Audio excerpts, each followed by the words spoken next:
Olá! Uma lei em vigor em todo o estado de São Paulo inclui lições de primeiros socorros aos alunos da educação infantil, ensino fundamental e médio, além de professores e funcionários, por meio de atividades educativas e palestras. Este é o tema do programa Agora é Lei de hoje, com os nossos convidados. O socorrista Marcelo Clemente, mestre em Educação e Saúde da Criança e do Adolescente, o subtenente PM Gerson Gonçalves, que é bombeiro, doutor Sérgio Timerman, diretor do Laboratório de Treinamento e Simulação em Emergências Cardiovasculares do INCOR, e o deputado Carlos César, do PSB, que é o autor desta lei. Muito obrigado pela presença de todos aqui nesse programa Agora é Lei.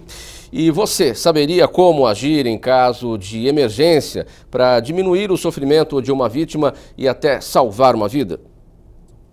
Alguns acidentes poderiam ser evitados. Mas quando isso não é possível, conhecimentos básicos de como agir em casos de emergência podem ajudar. Essa escola particular de São Paulo já ofereceu treinamento de primeiros socorros a professores e funcionários. E muitos já precisaram colocar o aprendizado em prática em algumas situações de emergência. É o caso da professora Rita, que já participou do treinamento várias vezes. Houve um curto-circuito. E rápido também, já foi usado o extintor, já foi chamada a equipe de segurança e nada aconteceu também. Agora é lei. Desde janeiro de 2015, a Lei 15.661 inclui lições de primeiros socorros na educação básica da rede escolar em todo o estado de São Paulo. Conhecimentos de simples prestação de primeiros socorros podem diminuir o sofrimento da vítima e até mesmo salvar vidas. Marcelo, a pergunta pode parecer óbvia, mas a gente acha que tem que começar por aí. O que são os primeiros socorros? Porque muita gente faz confusão. O que eu tenho que fazer primeiro, né? Então, é fundamental essa explicação. Perfeito, Mauro. Os primeiros socorros são cruciais e podem definir um processo de êxito no que diz respeito à preservação daquela vida, né? O próprio nome já diz, primeiros socorros são os atendimentos iniciais que o socorrista presta a uma pessoa que está sendo vítima de um acidente, seja ele de asfixia, acidente de carro ou mesmo um acidente dentro do âmbito escolar. Então são os primeiros atendimentos iniciais daquela vítima. E quais são esses atendimentos exatamente? Então, no primeiro momento, o socorrista ele presta muita atenção no ambiente como um todo, porque o próprio socorrista não pode colocar a sua própria vida em risco para salvar a vida de outra pessoa. Ele tem que tomar muito cuidado com o ambiente. Em segundo momento, ele tem que preservar a vítima de qualquer outro tipo de complicação ou de um evento que seja mais danoso à preservação da própria vida. Por exemplo, a remoção dessa vítima desse local de acidente de uma forma sem nenhum tipo de orientação. Pode prejudicar, inclusive, a coluna cervical e pode gerar um outro tipo de situação mais agravante. Então, no primeiro momento, o socorrista ele vai perceber se a vítima está com sinais vitais, se ela está orientada, se ela responde às nossas perguntas iniciais, se o batimento cardíaco está presente. Então, são esses sinais vitais que são muito importantes nesse momento. Gonçalves, o Marcelo é socorrista e a gente vê, no caso dos bombeiros, nas ruas, quando estão num atendimento, quando chegam, as pessoas falam, o paramédico chegou. Não é paramédico, é um socorrista também, exatamente como o Marcelo. Vocês são socorristas? Socorrista. Na verdade, nos Estados Unidos e em outros países fala-se paramédico, mas aqui no Brasil nós adotamos desse socorrista. É um curso de 100 horas, hoje são 190 horas, um curso básico de primeiros socorros que é feito pelo bombeiro lá na Escola Superior de Bombeiros. É um curso básico.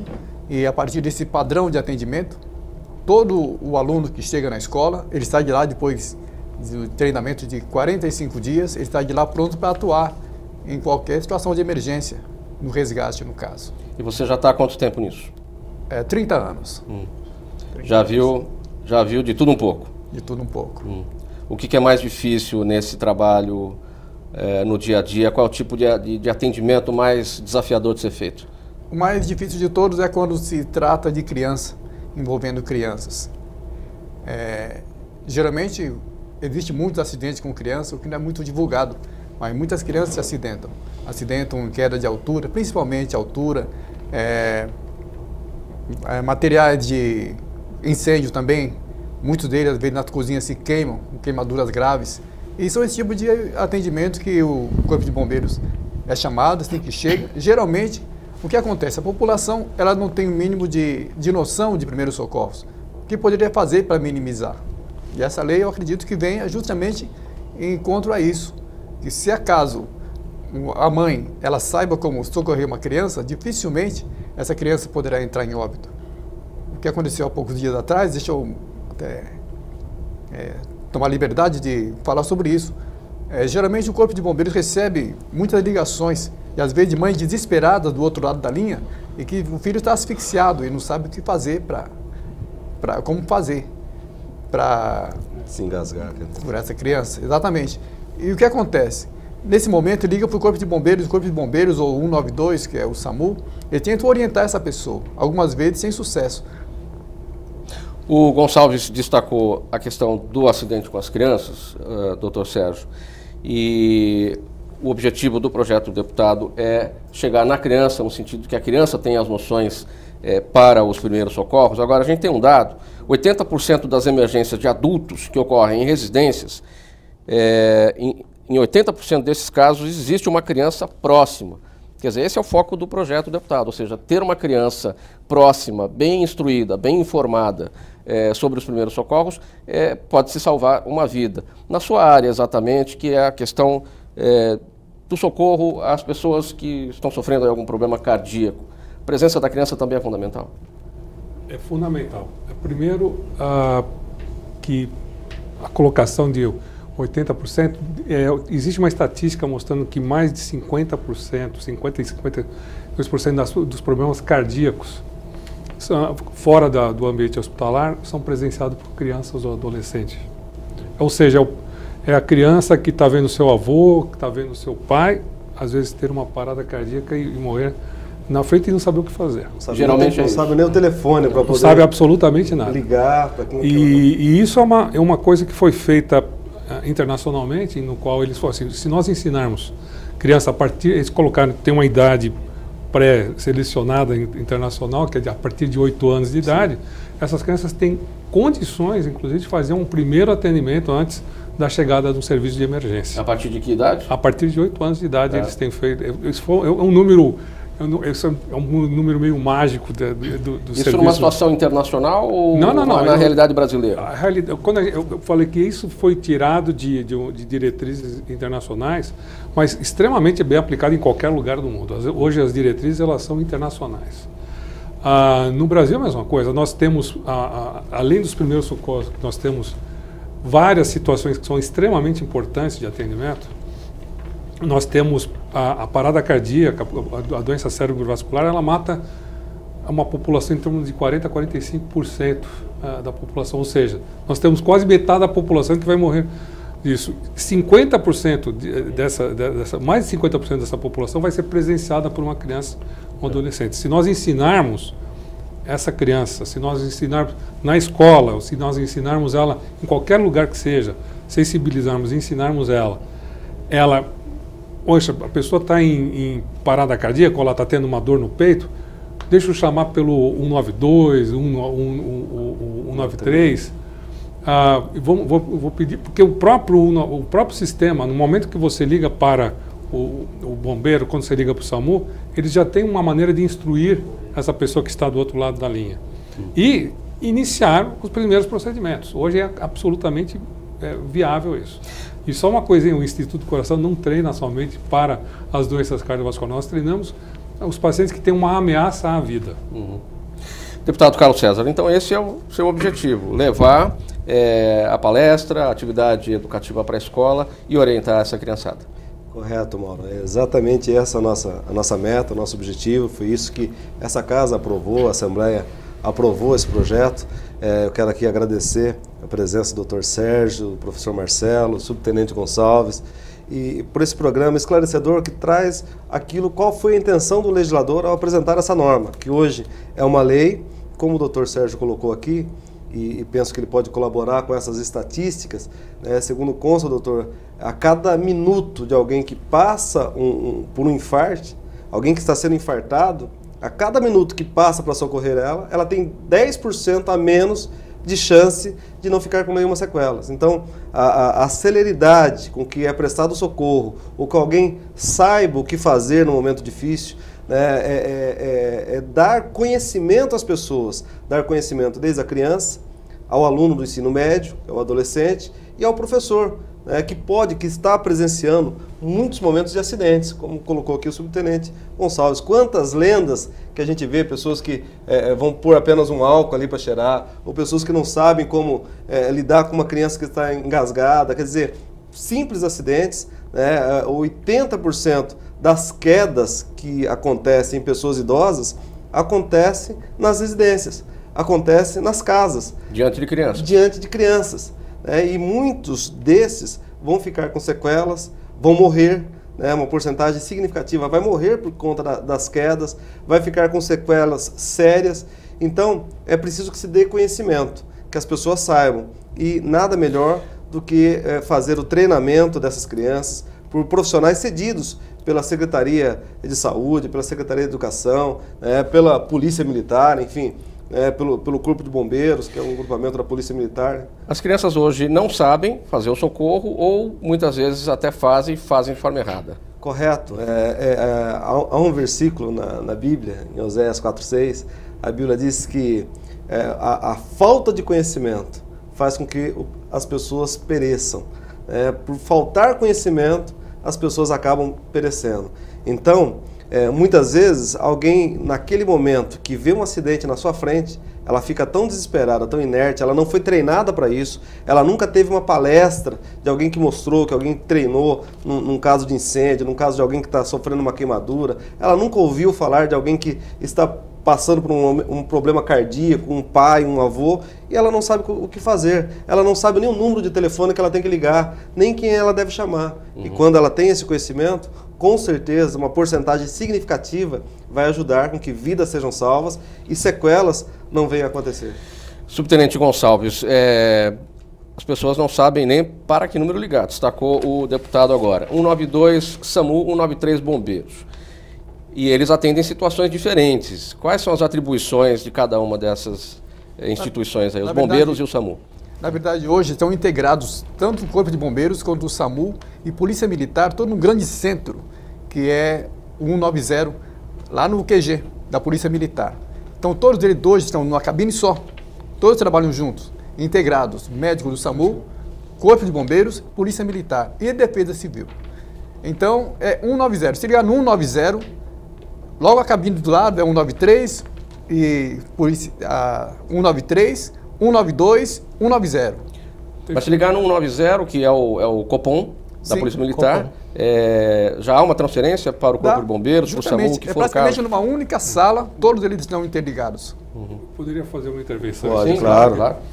Por isso que eu acho que, deputado, acho que um próximo passo que nós temos que ter no Brasil é a integração do número de emergência.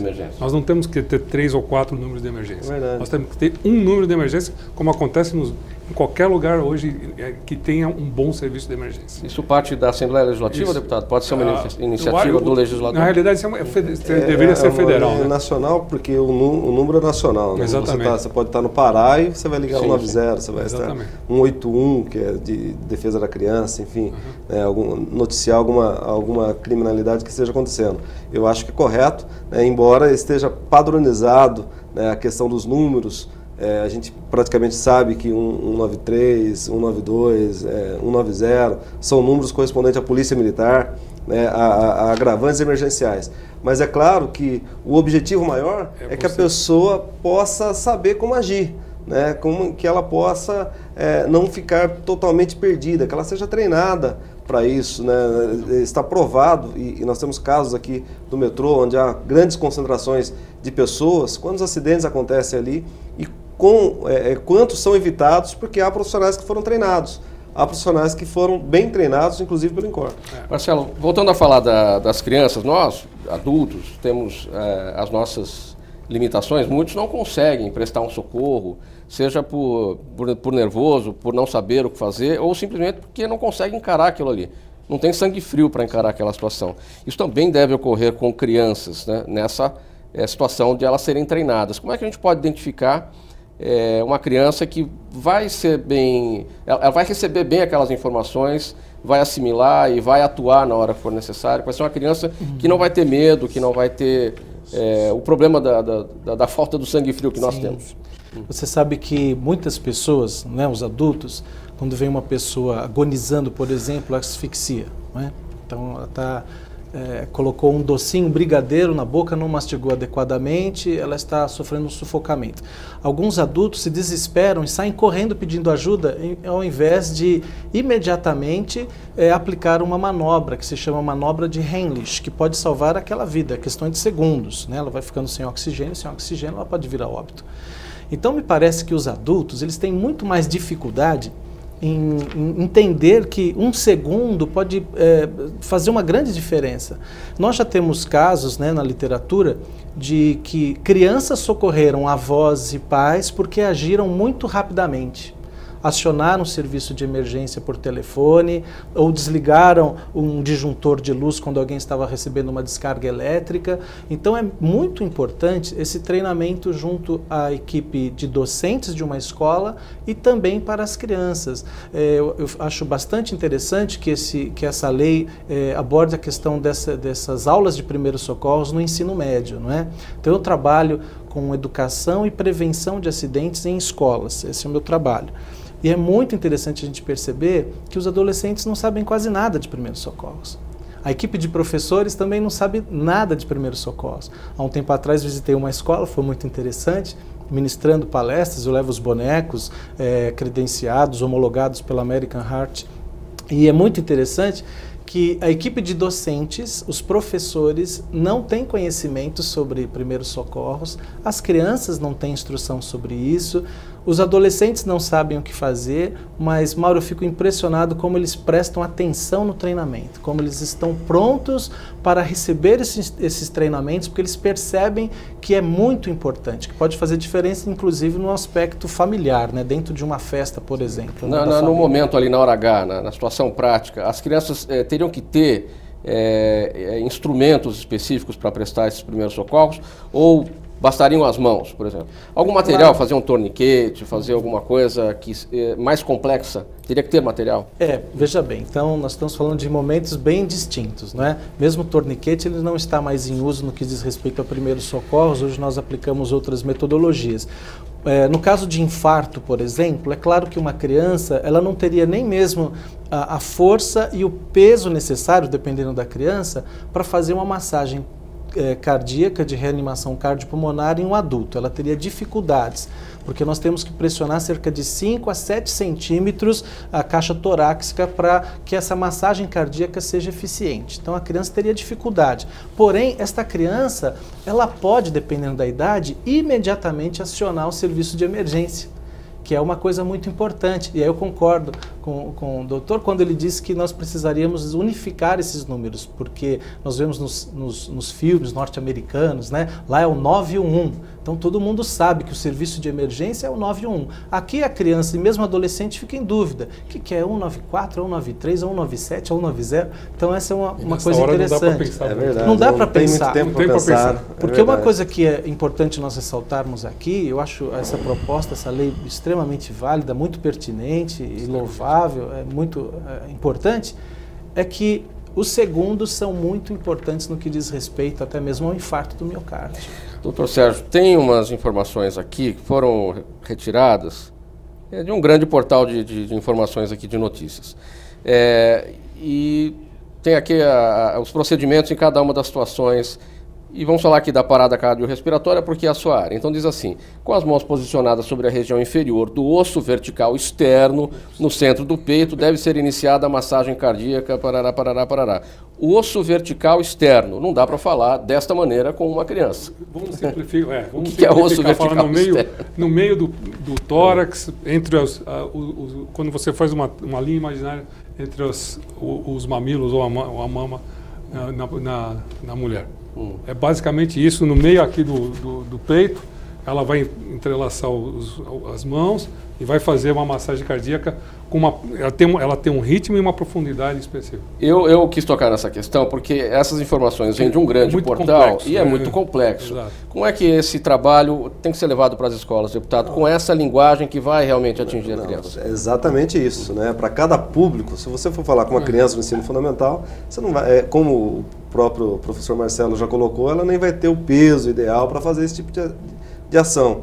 Mas para cada público ele vai ter o treinamento específico e de forma simplificada que ele possa entender aquilo que dentro da limitação dele ele é capaz de fazer. Não dá para se esperar que uma pessoa leiga faça um tratamento de alguém especializado, com um bombeiro, mas dá para se esperar sim que ela possa dar as ações que não vá prejudicar aquele paciente e que vá de alguma forma contribuir. Só para você ter uma ideia, todos os anos, cerca de 5 mil crianças morrem por acidentes domésticos e 110 mil são hospitalizadas. E há uma estatística que diz que a cada criança morta, outras 4 ficam com sequelas permanentes. Então, o ambiente de acidentes está diante da gente, está diante de todos nós estamos sujeitos. E é importante que cada um, dentro da sua limitação, saiba a melhor forma de contribuir. O doutor tem uma colocação. Uma coisa importante, quando nós falamos da idade de 8 anos, existem dados de pesquisas feitas em treinamento, e que uma criança com acima de 8 anos, obviamente depende muito também do peso dela, ela tem condições já de fazer, por exemplo, uma ressuscitação, uma massagem cardíaca, pelo menos minimamente eficaz, até chegar para a manutenção, até a chegada do socorro. Eu diria que a proposição, a lei que o senhor colocou, ela é fundamental.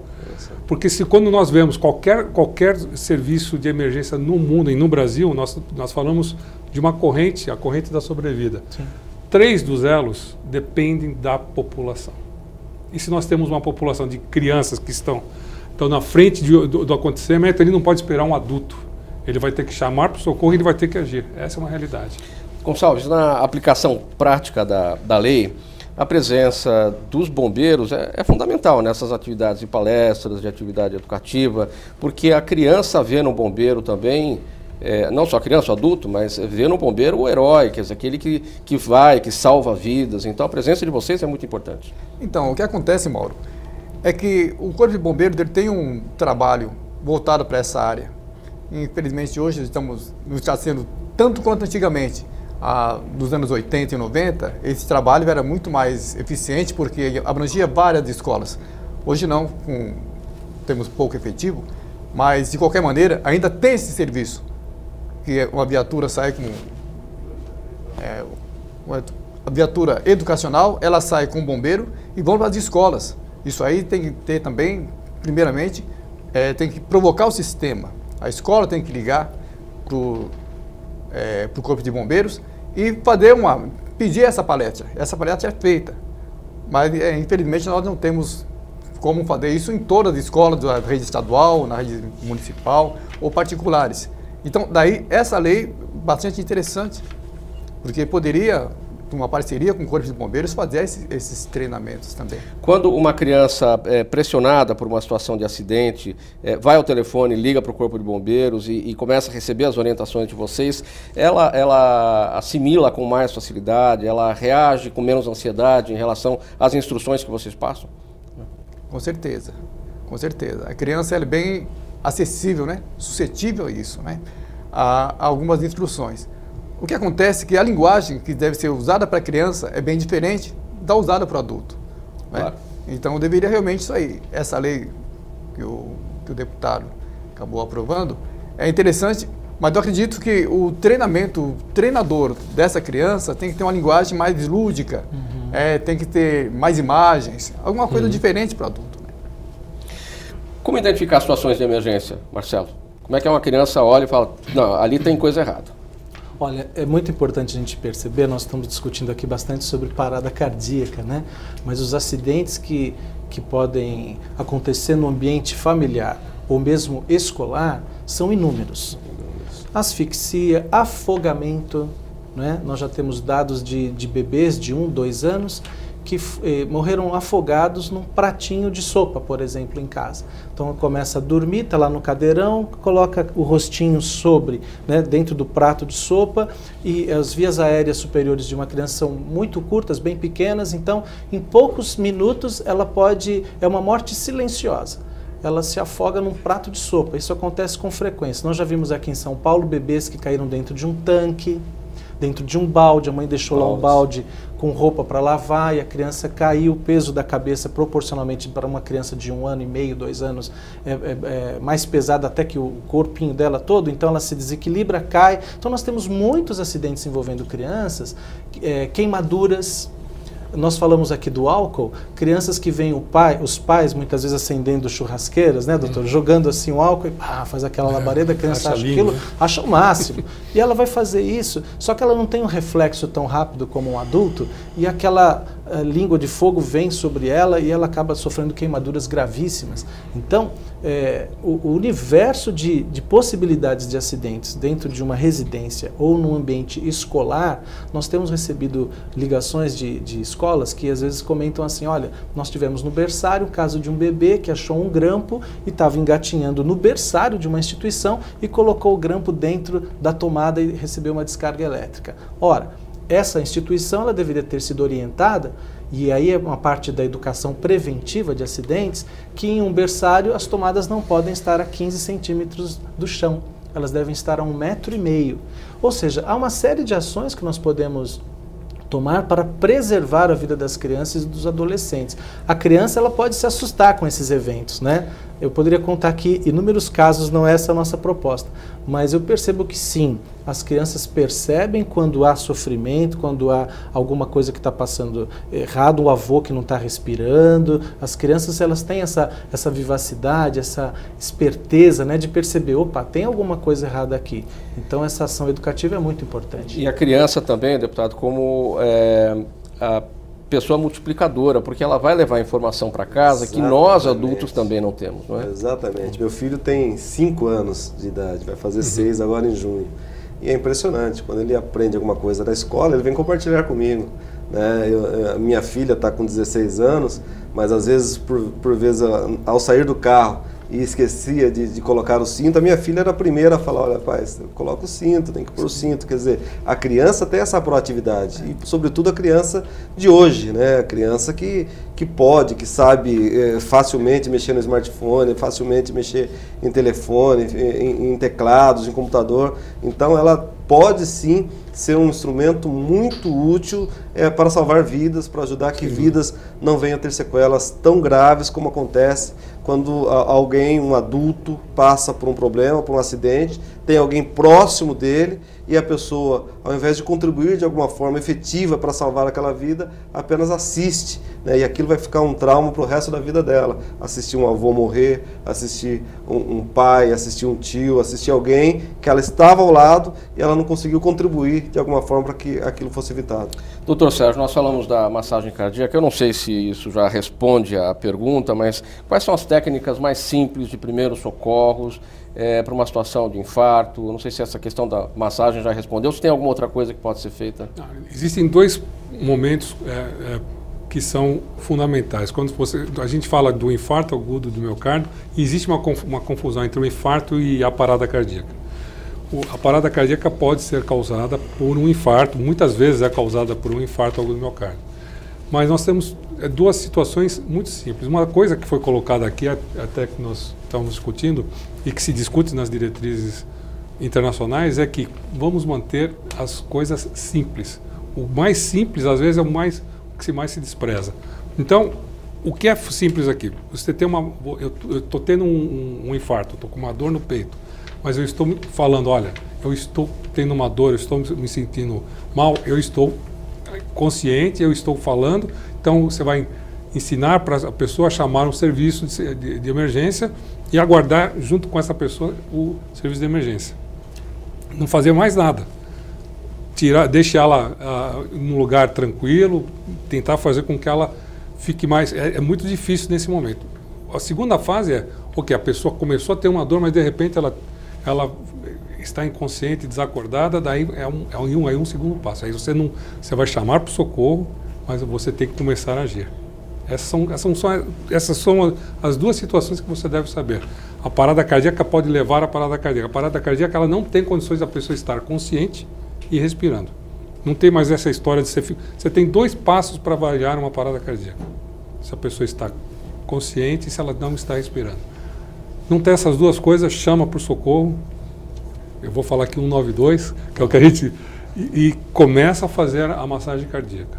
A pessoa está consciente, está respirando, chama por socorro, faça com que ela fique num ambiente, num local confortável até a chegada desse socorro. Muito bem, o tempo do nosso programa já se esgotou. Quero agradecer a presença de todos aqui nesse programa Agora é Lei. Nós falamos hoje sobre a lei número 15.661 de 2015, de autoria do deputado Carlos César, do PSB, em vigor já no estado de São Paulo, que institui o curso de primeiros socorros para alunos e também para professores, funcionários da rede oficial em todo o estado de São Paulo. Agradecimento a todos aqui e a você de casa que nos acompanhou. Tchau, até o próximo tema.